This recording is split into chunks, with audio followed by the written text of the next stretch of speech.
आपका जीवन आपको कब किस मोड़ पे लाके छोड़ दे आपको नहीं पता चलता। इसलिए हमें हर मोमेंट पे तैयार रहना है, अपने संस्कारों से, अपने विचारों से और साफ सुथरे मन से कि जो भी आएगा हम उनका सामना करेंगे।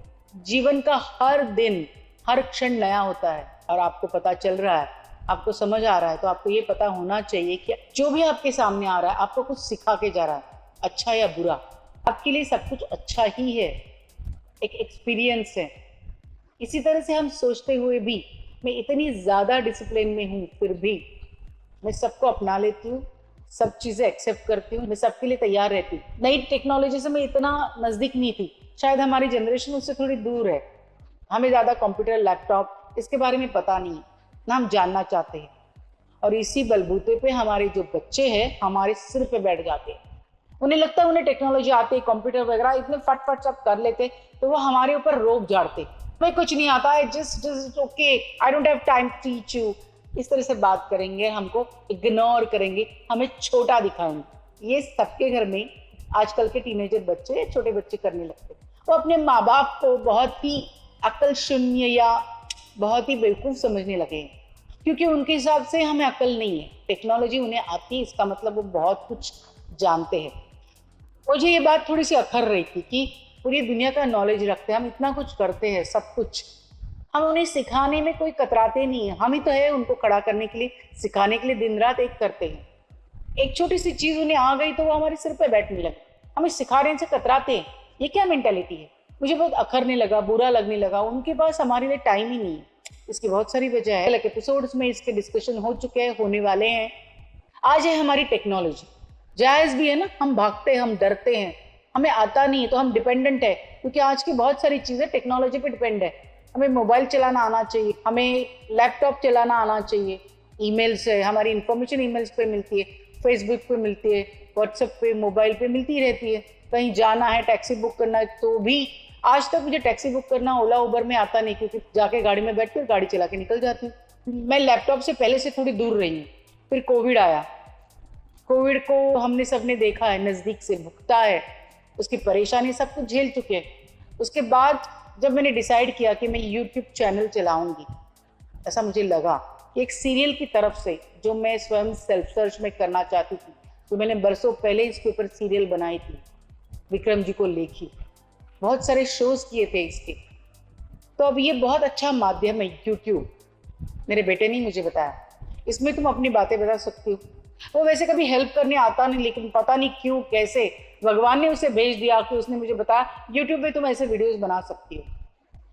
थोड़ी बहुत इन्फॉर्मेशन उसने यूट्यूब के बारे में दी, मैंने भी यूट्यूब की वीडियोस देखना शुरू कर दिया। फिर बहुत रिसर्च के बाद मेरे टॉपिक्स तो तैयार थे, एपिसोड्स बने थे, लेकिन सीरियल बनाना इतना आसान नहीं था, आसान नहीं, बहुत ज़्यादा डिफिकल्ट है।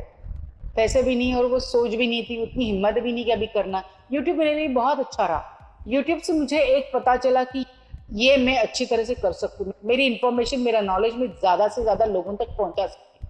अब मैं क्या करूँ, धीरे धीरे रिसर्च शुरू कर दी। बाकी तो नॉलेज इंडस्ट्री की वजह से था ही, किस तरह के एपिसोड बनाने, लिख के तैयार था, सब सिनॉप्सिस यानी थोड़ी थोड़ी इन्फॉर्मेशन सब कुछ था, रिसर्च तैयार था, पूरे 100 एपिसोड की तैयारी मेरे पास थी, टेक्नोलॉजी सिर्फ पता नहीं थी।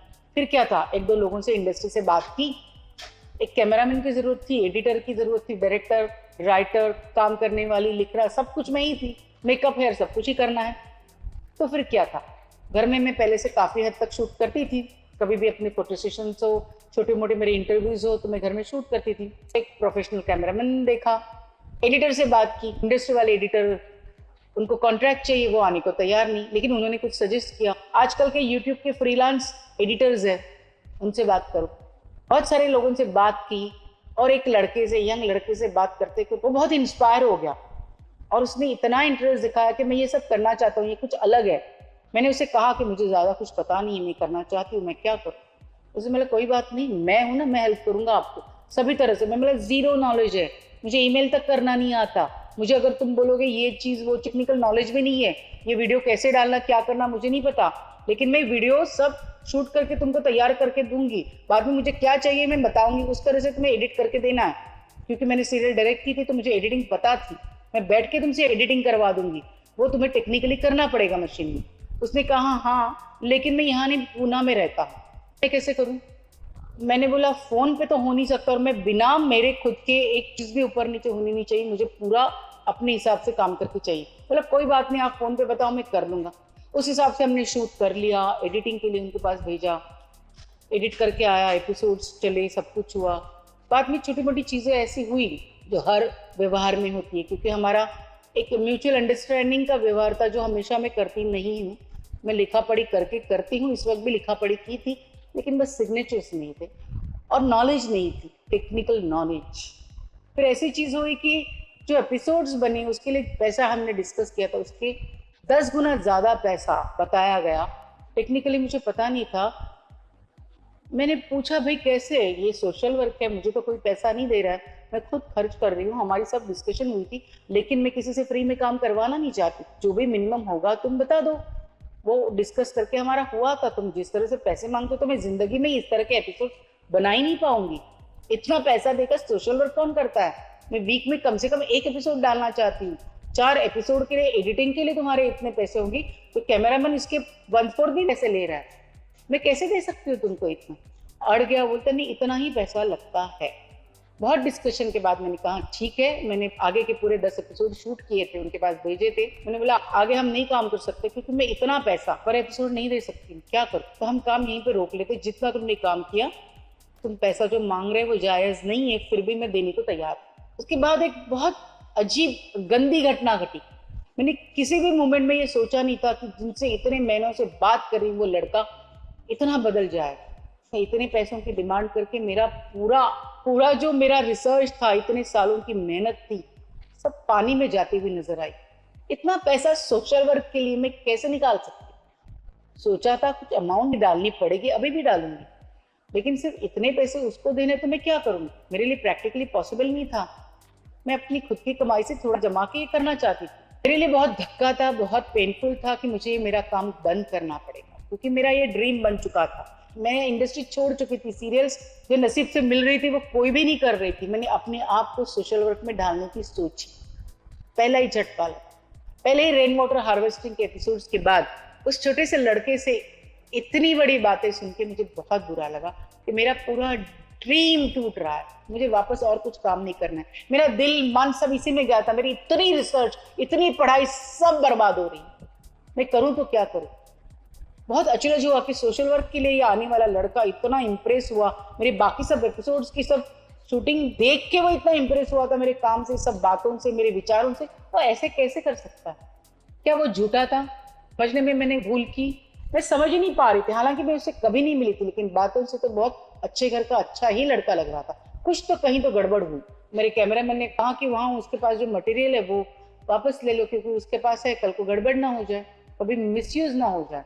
जो बात इतनी उटपटांग से कर रहा है वो बहुत गलत है। जो भी 2-3 लोग इसमें शामिल थे उनको सबको ये गलत लगा। मैंने बोला ठीक है।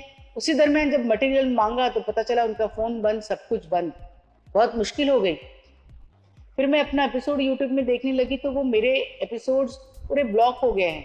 तब मुझे पता चला कि वो यूट्यूब का चैनल मेरा था, मेरे नंबर से उसमें एपिसोड्स अपलोड होने थे, उसकी जगह पे उसने अपने फ़ोन नंबर से किए थे।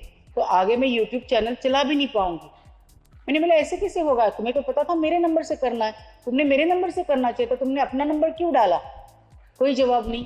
बोलते नहीं ऐसा कुछ नहीं, कोई टेंशन नहीं, आप बस मुझे इतने इतने पैसे दे दो, आपका नंबर रिलीज हो जाएगा। मैं बहुत shock. He was actually blackmailing me. ये वर्ड भी मेरे लिए बहुत मुश्किल था, बट कूलली उसने बताया कि इतने इतने पैसे दो, कुछ टेंशन नहीं, अभी आपका रिलीज हो जाएगा। तब मेरे दिमाग में सब कुछ बातें साफ साफ आने लगी। जब मेरा बेटा बीच में आ रहा, उसने मुझे बताया यू आर स्टक, तुम्हारे फोन से सब कुछ होना। उसने अपने फोन से किया, तुम्हें इतना पता नहीं? इसके लिए टेक्नोलॉजी की जरूरत थी, तो नॉलेज की जरूरत नहीं तो तुम क्यों उसमें कूद पड़ी? और गलती मेरी थी ना, मुझे नॉलेज की जरूरत नहीं थी। और एक्चुअली मैं 3 महीने तक झगड़ती गई, उसको पैसे दिए, रिक्वेस्ट की, सब कुछ भी किया, लेकिन फेसबुक सब कुछ मेरा ब्लॉक था। उसने किया था वो रिलीज करने के लिए। मैं बुरे से बुरे दौर से गुजरी हूँ। मेरा फील्ड, मेरा ड्रीम शैटर हो रहा था, और एक छोटा सा लड़का, टेक्नोलॉजी नहीं आता इसलिए मुझे ब्लैकमेल करके मेरे चैनल को, मेरे सब कुछ, मेरे ड्रीम्स को तोड़ चुका था, क्योंकि मुझे नॉलेज नहीं थी। मैंने उसके ऊपर विश्वास किया मेरे नंबर से होना चाहिए। उसने किसके नंबर से किया ये मैंने देखा ही नहीं, सब कुछ मेरे लिए नया था। क्या मैं बेवकूफ थी? मेरा विश्वास गलत था? पुलिस केस तक होने की नौबत आई जब मैं उनके पास गई कि मैं अभी क्या करूं, मेरा रिलीज नहीं हो रहा है पैसे देने के बाद, मेरा ये इस तरह का प्रॉब्लम हो गया, मैं क्या करूं? सबने बोला पैसे बिल्कुल नहीं देना, ये 1 मिनट में काम खत्म कर देते हम। मुझे पॉलिटिशियन, पुलिस को किसी को बीच में नहीं लाना था। ये साइबर क्राइम था, ये क्रिमिनल चीज उसने की थी। उस लड़के की फ्यूचर मुझे बर्बाद नहीं करनी थी। बहुत छोटी नहीं, बहुत बड़ी मिस्टेक की थी, लेकिन फिर भी उसको मुझे जेल में नहीं डालना था। जेल में जाए ना जाए, उस चीज में, पुलिस के चक्कर में उसकी जिंदगी मुझे नहीं डालनी थी। एक अच्छा लड़का था, छोटी सी गलतफहमी में उसने बहुत बड़ी मिस्टेक की। मैंने बोला मैं अपनी तरफ से सॉल्व करूंगी। मुझे बताया गया था उसे पैसे ना दो, मैंने घर वालों से छुप के उसको पैसे दिए और बहुत मुश्किल से अपना नंबर छुड़वाया, अपना चैनल छुड़वाया। लास्ट 10 अप्रैल को मैंने एक चैनल चालू किया था। मेरी पूरी प्रिपरेशन, शूटिंग 20-25 एपिसोड के साथ में थी, फिर भी मैं आगे ज़्यादा कुछ कर नहीं पाई। इन सब चक्रों में पड़ गई और बाद में हिम्मत ही नहीं हुई खड़े होने की। लेकिन मैं हिम्मत हारने वालों में से नहीं थी ना। मुझे बहुत दर्द हुआ था कि सोशल वर्क के पहले स्टेज पे एक छोटे से लड़के ने इस तरह का तमाचा मारा था मेरी मुंह पे, लेकिन उसने मुझे बहुत सीख दी। थैंक यू वेरी मच बच्चा, तुमने ये नहीं किया तो आज मैं जो कर रही हूँ नहीं कर पाती। मैंने क्या किया पता है? बच्चे सुन, जहाँ पे भी हो सुन। मैंने बहुत एडिटर की तलाश की, मैं रोई चिखी, मुझे रात रात उनकी मेरी नींद खराब होगी, मुझे हाथ पांव काट के तड़पता हुआ रखा गया, ऐसा मुझे फील होने लगा। लेकिन बच्चे तूने बहुत अच्छा किया। मैंने बहुत एडिटर्स की तलाश की, लेकिन हमारे यहाँ फ्रीलांसिंग काम है, मैं उनके मिनिमम पैसे देने को जो भी सोच रहे थे वो तैयार थी। किसी ने भी तुम्हारे जैसे पैसे नहीं मांगे, जो भी पैसे थे मैं देने को तैयार थी, लेकिन काम के लिए लोग तैयार नहीं थे, क्योंकि ये रेगुलर काम नहीं है, नया नया शुरू हो रहा है, तो नए काम को कोई साथ देने के लिए आता नहीं था। नए नए बच्चे जो यंग एडिटिंग सीख रहे वो आ रहे थे, लेकिन उनसे वो काम नहीं बन पा रहा था जैसे मैं करना चाहती थी। वो भी बेचारे नए बच्चे थे। बहुत बहुत बहुत कोशिश की, मिले नहीं कोई एडिटर। फिर बहुत बड़े एडिटर हमारे इंडस्ट्री के हैं, गवानकर सर, वो गोवा में रहते। उन्होंने बोला मैं होता तो मैं तुम्हारे लिए एडिटिंग जरूर करता। उन्होंने बहुत ट्राई किया हेल्प करने की। उन्होंने ये कहा तुम्हारे जिस तरह से एपिसोड्स बना रही हो, तुम्हारी जो आइडियाज है, जिस तरह से तुम डायरेक्ट करते हो, तुम्हारा जो एक्सपीरियंस है, तुम खुद एडिटर बनो। मैंने बोला क्या कह रहे हो आप, मैं ईमेल तक नहीं कर पाती, एडिटिंग जैसा जॉब मैं करूंगी, मैं शौक रहेगी। लेकिन वो इंसिस्ट करते गए। उन्होंने मुझे अदर के एरिना कॉलेज का नंबर दिया और कहा वहां जाओ, वहां पे तुम्हें एडिटर मिल जाएगा। मैं एरिना कॉलेज में गई। एरिना कॉलेज में मेरी मुलाकात पूजा मैम से हुई। उनको बताया ऐसा चैनल चलाना चाहती हूँ और मुझे एडिटर्स की ज़रूरत है, आपके पास सब सीखने के लिए आते हैं, उसमें से न्यू कमर, जो भी पैसे आप कहोगे रिजनेबल हो उस हिसाब से मुझे चाहिए। मैं 2-3 महीने तक जाती रही, देखा कोई एडिटर नहीं मुझे मिला। फिर जाते जाते जाते वो मैं देखती थी सब बच्चे इतना 100-100, 200-200 बच्चे पढ़ते थे। मुझे वो कॉलेज बड़ा पसंद आया। मैम ने भी मुझे बहुत अच्छी तरह से ट्रीट किया। फिर अचानक वो बोलने लगी आप क्यों नहीं सीखती है? मैं फिर शौक, पता नहीं एक दिन कैसे मैं गई, पता नहीं कैसे मैंने हाँ भर दी। मैंने वहाँ पे एडिटिंग सीखना शुरू किया, जो मेरे लिए इस उम्र में बहुत डिफिकल्ट था।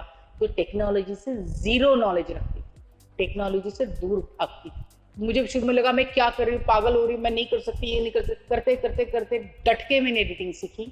और अदिति मैम जो मेरी टीचर है, उसने इतने प्यार से मुझे सिखाया। उनके यहाँ के अभिजीत सर, शाहबाज सर, सबने इतनी मदद की। उधर के बच्चे आगे होके उन्होंने इतनी मदद मुझे की कि मुझे एडिटिंग अच्छे लगने लगी। और आज आप जो भी एपिसोड्स देख रहे हो मैं खुद एडिट कर रही हूँ, और इसी की वजह से मैं आज आगे और भी एपिसोड्स कर पा रही हूँ। तो ये चैनल कब का बंद कर चुकी हूँ। आज आप जो भी देख रहे हो मेरी अपनी एडिट की हुई एपिसोड्स है। किसी को भी ये पता नहीं, ये पहली बार मैं आपके साथ शेयर कर रही हूँ। इसलिए किसी भी चीज से भागो मत। कभी जिंदगी आपको कौन से टर्न पे लाके खड़ा करे आपको पता नहीं चलेगा। और इसी से मशगूल थी, खुश थी। पेंटर हूँ, जीजे स्कूल ऑफ आर्ट की आर्किटेक्ट, इंटीरियर डिजाइनर हूँ, बहुत सारी कलाएं मुझ में हैं, क्लासिकल डांसर हूँ, एक्टर हूँ। इसी में मैं खुश थी। टेक्नोलॉजी की तरफ मैं कभी जाऊंगी कभी सोचा भी नहीं था। लेकिन आज मैं किसी भी बड़े से बड़े सीरियल का एडिट कर सकती हूँ, इतने हद तक सीख गई हूँ। बाकी टेक्नोलॉजी मुझे नहीं आती, लेकिन एडिटिंग की तरफ से मेरे चैनल को चलाने के लिए जो जो जरूरी है मैं सब कुछ सीख गई हूँ और करूंगी। थैंक यू बच्चा। अगर तुमने उस वक्त मुझे वो झापड़ नहीं मारा होता तो आज मैं एडिटर नहीं बनती और मैं अपना चैनल चला नहीं सकती। Thank you very much.